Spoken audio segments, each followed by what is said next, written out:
हाँ अनीता जी, उषा जी, गाथाएं बोलिए, छंद बोलिए।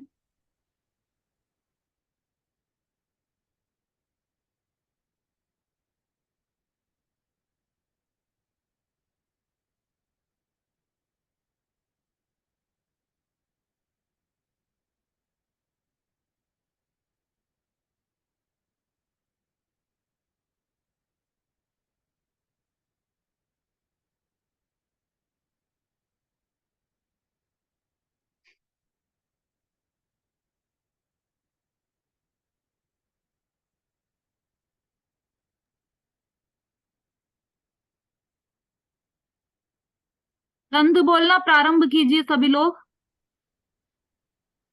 तीसरी ढाल के छंद प्रारंभ कीजिए।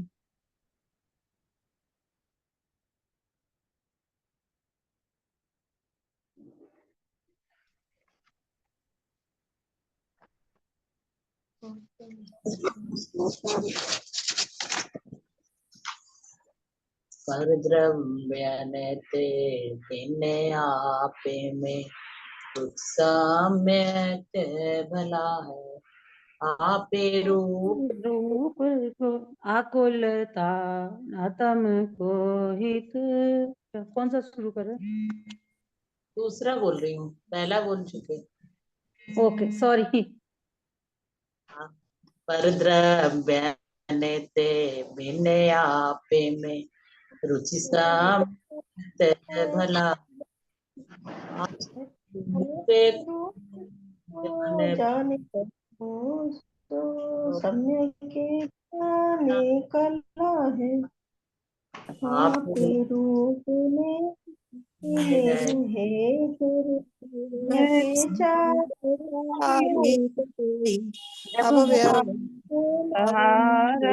मोक्ष मग सुनिए कोई जो जी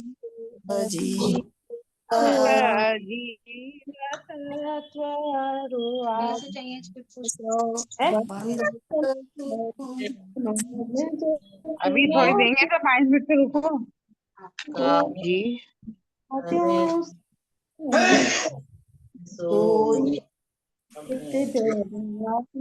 अभिनील रूप बखानो तिनको सुन मान दिखे से दृढ़ प्रीति ते उदयानो। बता बता। अरे क्या जल्दी बोलना हुआ ना। नीचे बता।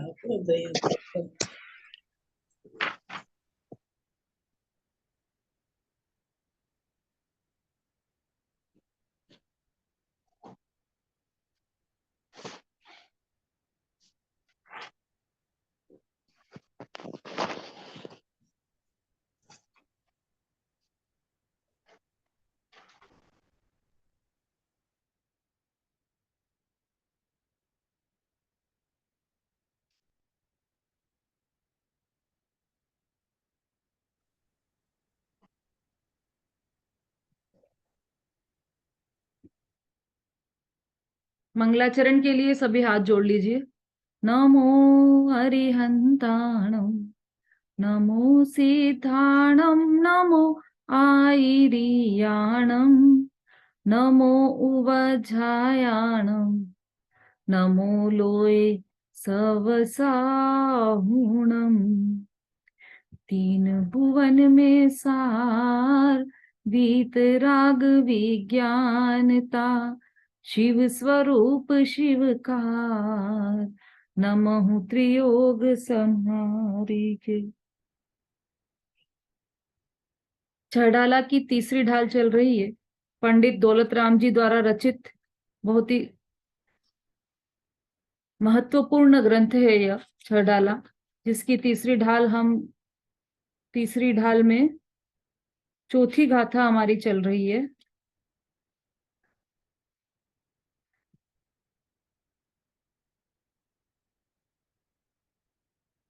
तीसरी गाथा चल रही है हमारी, तीसरा छंद चल रहा है।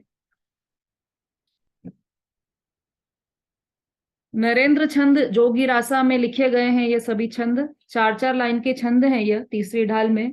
और तीसरी ढाल में मोक्ष मार्ग क्या होता है, मोक्ष मार्ग कितने प्रकार का होता है और किस तरह का होता है मोक्ष मार्ग, इसका विस्तार से संक्षेप में वर्णन किया है पंडित दौलत राम जी ने। अभी तक हमने देखा कि मोक्ष मार्ग का कथन दो प्रकार का है, निश्चय मोक्ष मार्ग और व्यवहार मोक्ष मार्ग। उसके अंतर्गत निश्चय मोक्ष मार्ग या निश्चय रत्नत्रय की परिभाषा, निश्चय रत्नत्रय किसे कहते हैं, यह हमने दूसरे छंद में डिटेल में देखा।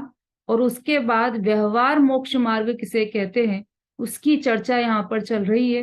व्यवहार मोक्ष मार्ग के अंतर्गत सबसे पहले व्यवहार रत्नत्रय में व्यवहार सम्यक दर्शन की चर्चा चल रही है। यहाँ पर व्यवहार सम्यक दर्शन के अंतर्गत 7 तत्वों की सच्ची श्रद्धा, उसकी चर्चा यहाँ पर चल रही है।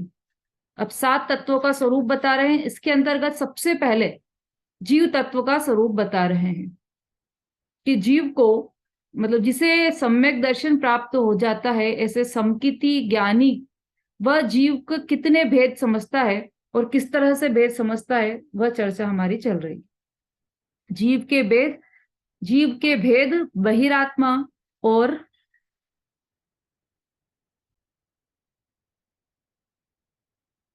दूसरा सासादन,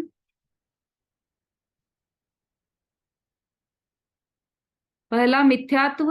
हाँ मनीषा जी लिख लीजिए जल्दी से। दूसरा सासादन, तीसरा मिश्र,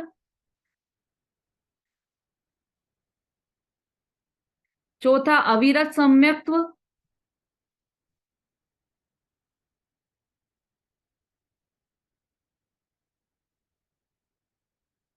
फिर देश विरत,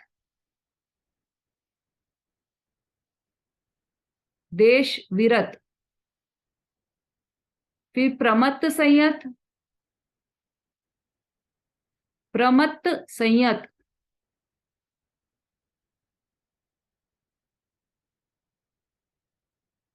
उसके बाद है अप्रमत्त संयत,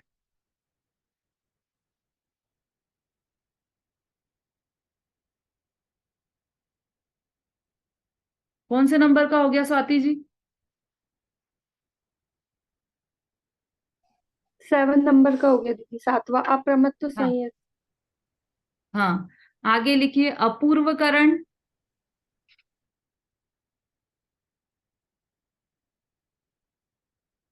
अपूर्वकरण, उसके बाद है अनिवृत्तिकरण, अनिवृत्ति,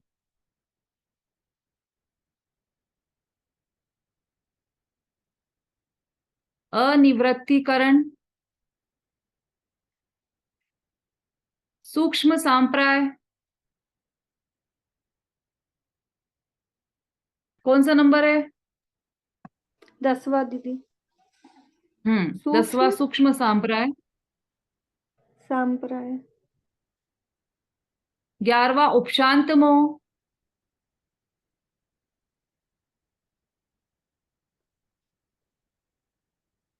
उसके बाद क्षीण मोह,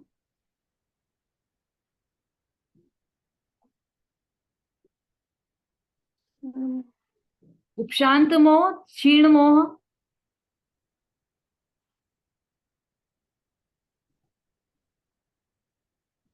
फिर सयोग केवली जिन, सयोग केवली जिन,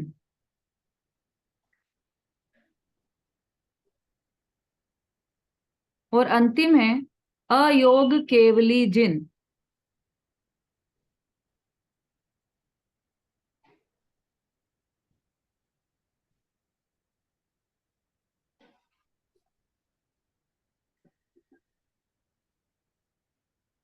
हो गए 14?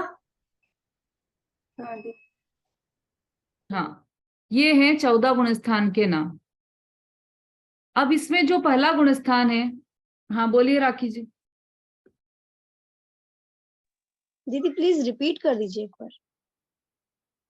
हाँ, मिथ्यात्व, सासादन, मिश्र, अविरत सम्यक्त्व, देश विरत, मिश्र, अविरत सम्यक्त्व, जी, देशविरत, प्रमत्त संयत,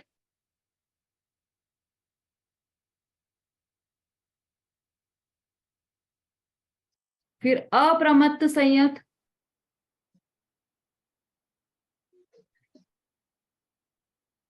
अपूर्वकरण, जी बस अनिवृत्तिकरण, जी सूक्ष्म सांप्राय, उपशांत मोह, क्षीण मोह, सयोग केवली जिन और अयोग केवली जिन। अब इसमें जो पहला गुणस्थान है उसका नाम है मिथ्या। अभी हम सब जो भी संसारी जीव हैं वह सब मिथ्या दृष्टि है। हम सब पहले ही नंबर में हैं, फर्स्ट नंबर है हमारा, है ना। हम हमेशा आगे आगे रहना चाहते हैं ना, तो यहां पर भी हम आगे हैं, फर्स्ट नंबर है मिथ्यात्व गुणस्थान में। और ये जो बहिरात्मा की हमारी परिभाषा चली है वह मिथ्यात्व गुणस्थान के लिए ही है। देह जीव को एक गिने, शरीर और आत्मा को एक मानने वाला जीव बहिरात्मा है, वही मिथ्या दृष्टि है, मतलब वह मिथ्यात्व गुणस्थान में है। ठीक है। अब अंतरात्मा जो है वह देह और आत्मा को अलग अलग मानता है। पुण्य पाप को, राग को आश्रव का कारण मानता है, दुख का कारण मानता है। तो ये जो अंतरात्मा है, जिसने आत्मा का सच्चा स्वरूप जान लिया है, जिसकी आत्मा में प्रतीति हो गई है, जिसने अपने स्वरूप को जान लिया है, यह अंतरात्मा कौन से गुणस्थान में बनते हैं? तो जो चौथा गुणस्थान है अविरत सम्यक्त्व, इस चौथे गुणस्थान में अंतरात्मा हो जाते हैं। ठीक है। चौथा गुणस्थान, यहां पर ही संवर्ग प्रकट हो जाता है। चौथे गुणस्थान, चौथा गुणस्थान मतलब लाइफ चेंजिंग गुणस्थान है, क्रांति का गुणस्थान है ये। इसमें जो जीव अनादि से बहिर्मुख था वह अब अंतर्मुख हो जाता है। जो शरीर को अपना मान रहा था अब वह आत्मा को अपना मानने लग जाता है। उसकी श्रद्धा बदल जाती है, उसका ज्ञान बदल जाता है और वह सही दिशा की ओर बढ़ने लग जाता है। उसका प्रारंभ हो जाता है वहां पर। तो उसको क्या होता है, आत्मा की अनुभूति होती है और अनुभूति के अंदर आत्मा के अतीन्द्रिय आनंद के स्वाद का वेदन होता है। किसको, कौन से गुणस्थान में होता है यह सब? चौथे गुणस्थान की बात चल रही है, अविरत सम्यक दृष्टि की बात चल रही है। यहां पर ही आत्मा का अनुभव हो जाता है, चौथे गुणस्थान में ही। किसी किसी को भ्रम रहता है कि चौथे गुणस्थान में आत्मा का अनुभव नहीं होता। किसी को ऐसा लगता है कि हम सब चौथे गुणस्थान में, हम सब सम्यक दृष्टि है क्योंकि हमने जैन कुल में जन्म लिया है, हम सच्चे देव शास्त्र गुरु को ही नमस्कार कर रहे हैं, इसलिए हम सम्यक दृष्टि है। यह सब भ्रम है।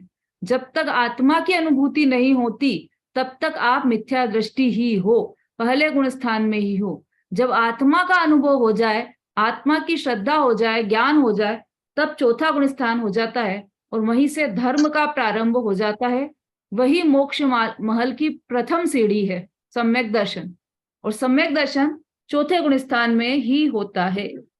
जब चौथा गुणस्थान ही तब प्रकट होता है जब सम्यक दर्शन हो जाए। सबसे महत्वपूर्ण गुणस्थान है यह चौथा गुणस्थान। क्या नाम है इसका, चौथे गुणस्थान का? शशि जी।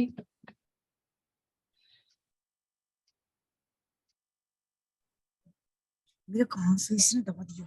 कहाँ है? मेरा है ही नहीं, कहाँ से दबा दिया? तो फिर जा, कहाँ है?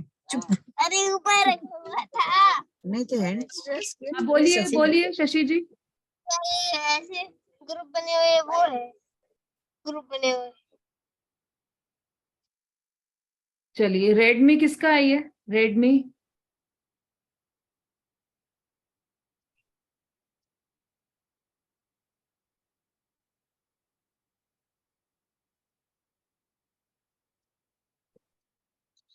हाँ, ये कौन है भाई? जय जिनेन्द्र दीदी, सीमा। हाँ हाँ सीमा जी बोलिए। अविरत तो होता है, इसमें हाँ? सम्यक दर्शन प्रकट हो जाता है। अविरत सम्यक चौथा गुण स्थान। हाँ, चौथे गुणस्थान का नाम अविरत सम्यक्त्व है, बिल्कुल सही। यहीं पर धर्म का प्रारंभ होता है। यह है चौथा गुण स्थान। और अंतरात्मा जिसकी अभी हमारी चर्चा चल रही है वह भी चौथे चौथे गुण स्थान में ही आता है। ठीक है, अब जो पांचवा गुण स्थान है, कषाय होती है ना, कषाय, क्रोध मान माया लोभ, ये चार कषाय होती। और अनंतानुबंधी मतलब ऐसे चार चार चौकड़ी होती है। तो अनंतानुबंधी कषाय भी चार प्रकार की होती है, क्रोध मान माया लोभ, चार प्रकार की। फिर अप्रत्याख्यान भी क्रोध मान माया लोभ, फिर प्रत्याख्यान क्रोध मान माया लोभ, और फिर संज्वलन क्रोध मान माया लोभ। ये इस प्रकार के चार चार हो गई, चार। तो कितनी हुई टोटल? 16। टोटल कितनी हुई भाई, कौन बताएगा? प्रमोद बालाजी बोलिए।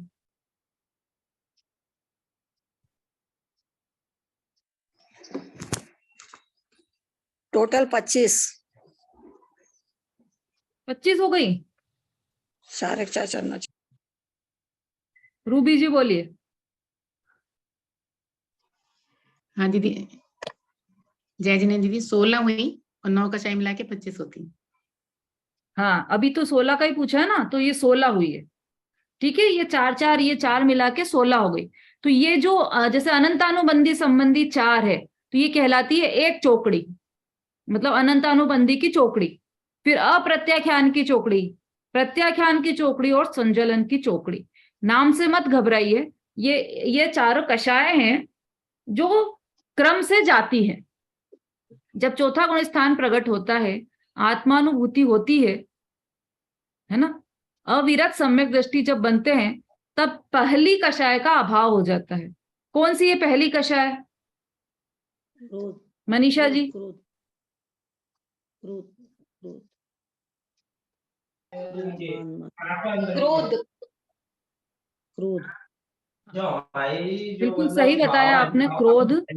लेकिन यहाँ पर जो पहली चौकड़ी है उसका अभाव हो जाता है। ठीक है, पहली जो चौकड़ी कषाय है, अनंतानुबंधी संबंधी चार चौकड़ी, चार कषाय, तो क्रोध मान माया लोभ, चारों का अभाव हो जाता है। कौन सी चार? कि अनंतानुबंधी की चार कषायों का अभाव हो जाता है। ठीक है मनीषा जी, क्लियर हुआ? कब होता है यह अनंतानुबंधी चार कषायों का अभाव? कब होता है भाई, कौन बताएगा? हैंड रेस कीजिए जिनको आता है सब। अनंताबंदी। हम्म।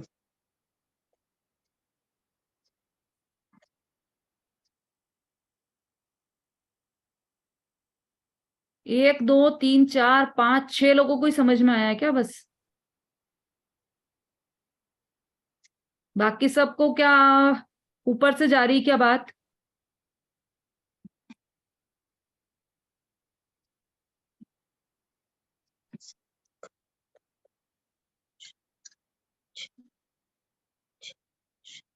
डिजिटली हैंड रेस नहीं कर सकते, वीडियो पर भी कर सकते हैं आप।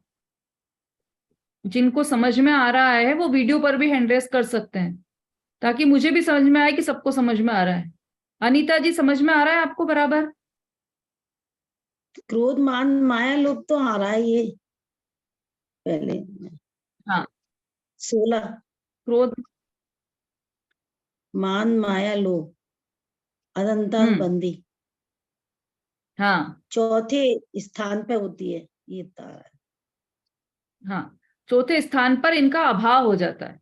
चौथा जो अभाव गुण हो जाता स्थान है। है, गुण स्थान बोलते हैं उनको, तो चौथा गुण स्थान में अनंतानुबंधी संबंधी क्रोध मान माया लोभ, इन सब का अभाव हो जाता है, इसीलिए वो चौथे गुण स्थान में गया है। अभी जो मिथ्या दृष्टि जीव है, उनके ये चारों कषाएं चल रही हैं। कौन सी चार? अनंतानुबंधी की क्रोध मान माया लोभ 1, दूसरी अप्रत्याख्यान की क्रोध मान माया लोभ 2, फिर प्रत्याख्यान की क्रोध मान माया लोभ 3, फिर संजलन की क्रोध मान माया लोभ, ये चार चौकड़ी किसको चल रही है अभी? चारों कषाएं मिथ्या दृष्टि। किसको?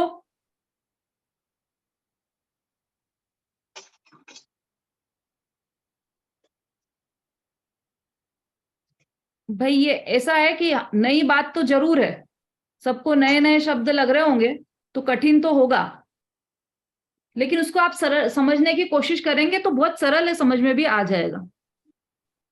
ठीक है, ये तो यहाँ पर बोर्ड नहीं है, नहीं तो मैं बोर्ड पर समझा देती आपको तो सरल हो जाता। 4 कषाएं हैं, यह किसको होती है? अनीता जी बोलिए, समझ में आया क्या आपको? चौथी नहीं, चारों की चारों कषाएं किसको होती है? कल्पना जी।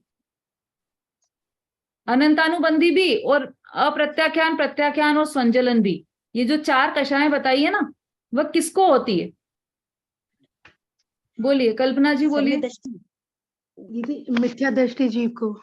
मिथ्या दृष्टि।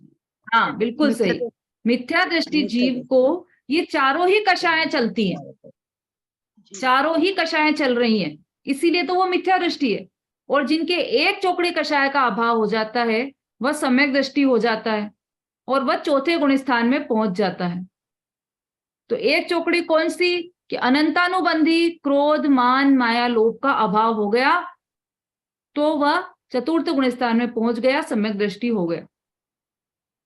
ठीक है, आगे बढ़े, इतना समझ में आ गया तो आगे बढ़े अपन। चलिए, अब ये हो गया चौथा गुण स्थान में। 5वां गुण स्थान है, 5वें गुण स्थान का क्या नाम है? अनीता जी आप ही बोलिए। देश व्रत। देश व्रत बिल्कुल सही, देश विरत मतलब देश व्रत। देश व्रत का अर्थ है एक देश व्रत धारण करना, मतलब कुछ अंशों में, एक देश मतलब कुछ अंश में आंशिक व्रत धारण करना। ये कब होता है? 5वें गुण स्थान में देश व्रत होता है। 5वें गुण स्थान में देश व्रत मतलब एक देश व्रत को ग्रहण करना।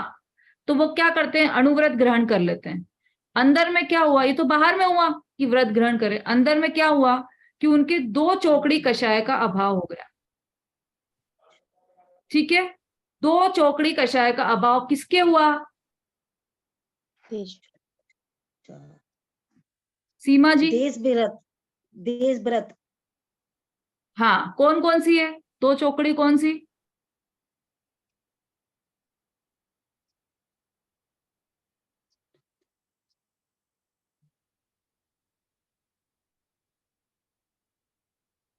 हाँ सरिता जी बोलिए। 5 पापों को एक देश त्याग प्रगति होती है, देश व्रत कहते हैं। बोलिए सरिता जी बोलिए। आवाज आ रही है दीदी? हाँ आ रही है। आवाज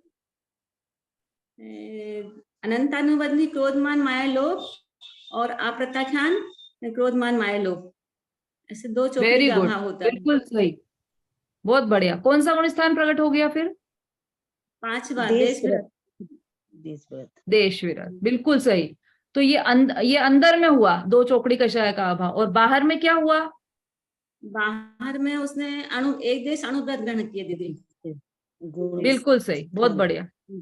बाहर में एक देश व्रत ग्रहण कर लिए और अंदर में 2 चौकड़ी कषाय का अभाव हो गया। कब हुआ ये सब?